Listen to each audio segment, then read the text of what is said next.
We began the court, but which was postponed for 7 October because the judges have a lot of problems to continue this court.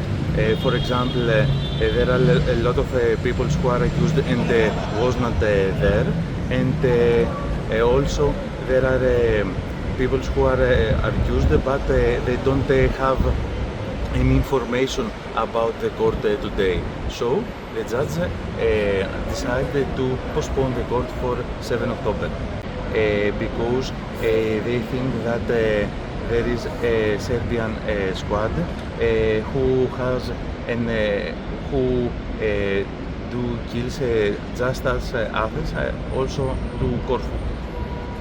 It is a difficult case because there are a lot of problems due to the Greek police is based at the application of Sky.